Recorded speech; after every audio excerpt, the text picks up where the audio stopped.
So, Zach, in our first pod of the season back when we were previewing fall camp, we referenced it. I'm sure we'll talk about it probably ad nauseum. Come back for that, listener. But Baylor has a very unique schedule this year. National leading 8 home games. It's the first time in program history that they've had 8 home games. It's just insane. So how important is it for Dave Aranda's team to just, make some hay in these games, especially with 4 right off the bat at home?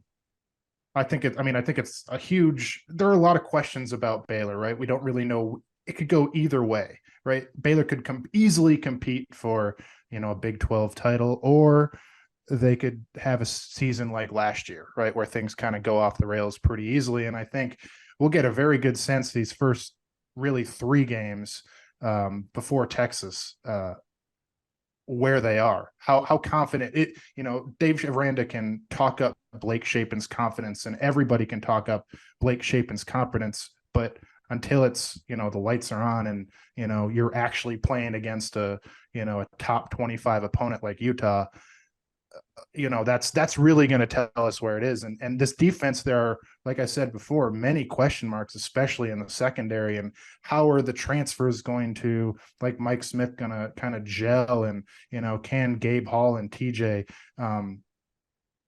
lead that defensive line? And a team like Texas State with the run and gun offense are perfect tests to answer some of those questions that, the coaches can tell us all these good things that they see in practice, but that's not the game, right? So, I think they're huge in terms of just a kind of a learning curve and telling us really which way Baylor is going to go. Because, I'm optimistic. I think they can compete for a Big 12 championship. And, these first 4 games are absolutely massive. Yeah. And they certainly need to go out, I think, and put together like a 4-quarter full performance, against Texas State, and not, be looking ahead to next week's game, which is a pretty big one with Utah, future Big 12 foe coming to Waco. I mean, that's, it could get a little sloppy if you're kind of looking ahead a little bit. So, I think that'll be big on Saturday. And listening to GJ Kenny's press conference, I think he's almost counting on that, right, Keff? Like, I think he said that, we kind of hope they're looking, that he mentioned Utah, right? And he was like, we're kind of hoping to catch them sleeping a little bit. They're not coming in here to lose. They're coming in here to shock the world, I think he said, right? But yeah. That's exactly how he phrased it. It's shock the world when he was talking about it, hoping that these, I mean, that's what schools like Texas State always have to do with these P5s. Just hope that they underestimate you and are looking forward to their next big opponent.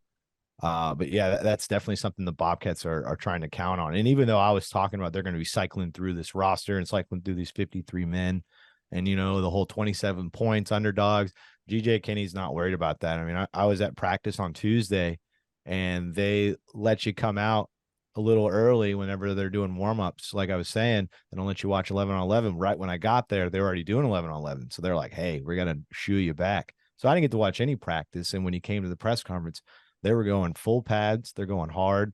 They are 11 on 11, the full practice. He's like, we have a game Saturday. We're trying to win. This is a violent game. And so they're definitely hoping that they are thinking, well, hey, let's preserve ourselves for Utah while the Bobcats are going to try to go all out. And maybe you can catch them sleeping a little bit, but it's a tall task, no doubt. As we've mapped out, it's going to take a lot for the Bobcats to do that. And you were talking about Blake Shapen and you even go when we were Brice earlier, when you were comparing 21 to 22, those Baylor Texas State games when it was Jerry Bohannon versus Blake Shapen, I could see a definite difference when it was Shapen last year. And so I expect him to have a pretty good season, and this will be a good first game for him. These first 4 games, that's a really good test as you were mapping out, Zach. Yeah, I've said it before. I think Blake Shapen's best days are actually still ahead of him, but we'll see. We'll see. I mean, as Zach said, you kind of have to prove it on the field. So